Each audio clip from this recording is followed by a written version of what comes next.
Hello বন্ধুরা, কেমন আছো সবাই? নিশ্চয়ই ভালো আছো। আর একটি নতুন ভিডিওতে অনেক শুভেচ্ছা। তোমরা থাম্বনেল দেখে নিশ্চয়ই বুঝে গেছো যে পাঞ্জাব ন্যাশনাল ব্যাংকে zero balance savings account open করার পদ্ধতি আজকে বলবো।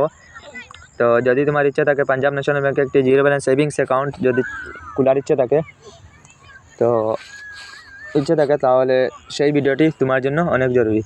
তো পাঞ্জাব ন্যাশনাল ব্যাংকে zero balance savings account open করার জন্য তুমি গুগলে ওপেন করে পিএনবি লিখে সার্চ করবেন, অর্থাৎ পাঞ্জাব ন্যাশনাল ব্যাংক। তারপর অফিসিয়াল ওয়েবসাইট ওপেন হয়ে যাবে, সেটির উপর ক্লিক করবেন। প্রথম লিঙ্কটি www.pnbindia.in। তারপর ওপেন হয়ে যাবে অফিসিয়াল ওয়েবসাইট ওপেন হয়ে যাবে পিএনবির। তারপর 3 ডট ড্যাশের উপর ক্লিক করবেন।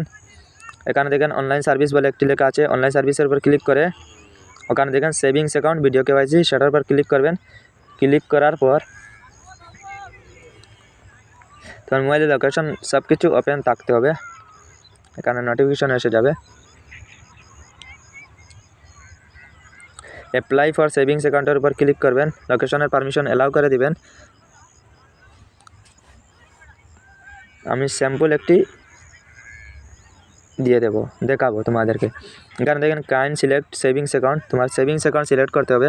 পিএনবি উন্নতি সেভিংস অ্যাকাউন্ট যেটি আছে সেটিতে তুমি কমসে কম 1000-2000 টাকা রাখতে হবে সবসময়। আর ফ্রি এটিএম কার্ডও থাকবে, সব কিছু থাকবে। আর যদি তুমি জিরো ব্যালেন্স ডাইরেক্ট অ্যাকাউন্ট মনে করেন 0 টাকা রাখলেও কোনো অসুবিধা নেই। সেটি খোলার জন্য যদি ইচ্ছুক হন তাহলে PNB basic savings bank deposit account সবের নিচে আছে, সেটি সিলেক্ট করে নিতে পারেন।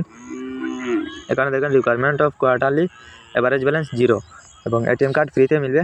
সেটি সিলেক্ট প্রোডাক্টের উপর ক্লিক করে প্রসিডের উপর ক্লিক করবেন। ক্লিক করার পর আই এগ্রির উপর ক্লিক করবেন, প্রসিডের উপর ক্লিক করবেন। ক্লিক করার পর ওখানে একটি তোমার মোবাইল নম্বর ডালবেন এবং ইমেল আইডি ডালবেন। ডালার পর ও নম্বরটি ডালবেন। যদি আধার কার্ডের সাথে লিঙ্ক থাকে তাহলে ভালো হবে, আর সেটি ব্যাংকের সাথে লিঙ্ক হয়ে যাবে। আর যদি মনে করেন মোবাইল নম্বর এবং আধার কার্ডের নাম্বার আলাদা তাহলে ব্যাংকের সাথে যেটি লিঙ্ক করার ইচ্ছা সেটি ওখানে ডালবেন। ইমেল আইডি একটি ডালবেন আর আধার কার্ডের ওটিপি দিয়ে পরে হয়ে যাবে।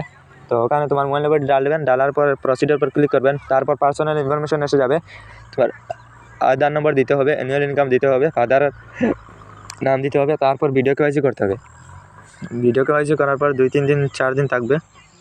তারপর তোমার অ্যাকাউন্টটি ওপেন হয়ে যাবে। অ্যাকাউন্ট ওপেন হওয়ার 10-15 দিন বাদে পর তোমার এটিএম কার্ডটি ঘরের মধ্যে এসে যাবে। আর ব্রাঞ্চে গিয়ে তোমার পাসবুকটি প্রিন্ট করে নিতে পারো। আমি অনলাইন খুলে ব্রাঞ্চে গিয়ে আমি পাসবুক প্রিন্ট করে নিয়েছি, কোনো অসুবিধা নেই। আজকের দিনেও আমি বর্তমানে ব্যাঙ্ক অ্যাকাউন্টটি ইউজ করতেছি, কোনো অসুবিধা নেই। তো যদি কোনো অসুবিধা হয় তাহলে আমার সাথে কন্ট্যাক্ট করতে পারো। ডিসক্রিপশনে লিঙ্ক দেওয়া আছে ইনস্টাগ্রামে, তোমরা কমেন্ট করতে পারো। আজকের ভিডিও দেখার জন্য অনেক ধন্যবাদ। Thank you so much.